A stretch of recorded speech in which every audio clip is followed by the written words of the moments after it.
According to the U.S. Department of Transportation, you have less than a 1 in 2 million chance of dying in an airplane crash. But will it become more risky after the FAA changed how it hires air traffic controllers? Tonight, News 18's Dan Klein has the second and final part of an exclusive News 18 investigative series. Dan. Gina, last night, two anonymous sources, a recent Purdue aviation graduate and an air traffic controller, told me that high-quality air traffic controller applicants are failing the FAA's new biographical assessment. Tonight, News 18 examines what those in the industry believe could happen if the problem is not corrected.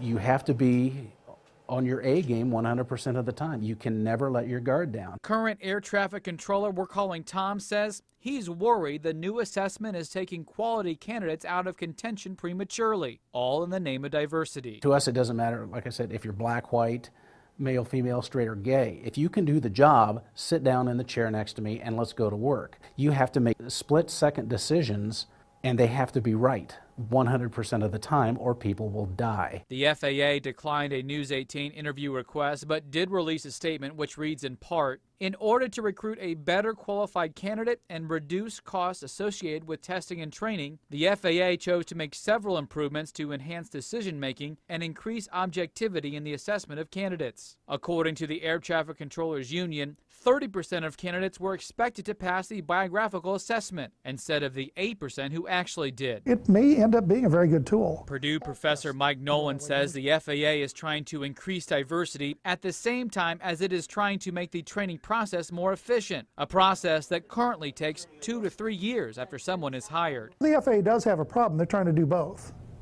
and it's difficult.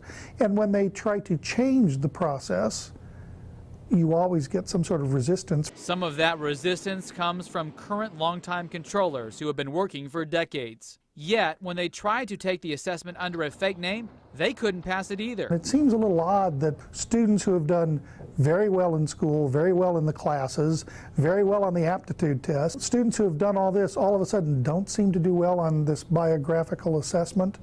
It just seems a little unusual. In the end, Nolan believes the FAA will make adjustments so that good Purdue graduates will continue to be hired at a rate of 75%. But there's no guarantee. If the predictions of a dire shortage of air traffic controllers prove true, both Nolan and Tom agree the skies will remain just as safe, but they will slow down, especially if the economy improves. That means delays, cancellations, and it depends where you're at. I'm not quitting.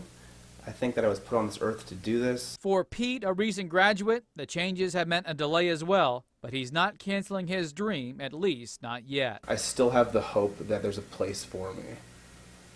But every day that seems to get further and further away. The FAA does encourage candidates who did not pass the assessment on their first try to try again whenever the next enrollment period opens. Both the FAA and the Air Traffic Controllers Union declined to be interviewed for this story. However, each released a statement, which you can read in full on our website at WLFI.com. Dan Klein, News 18.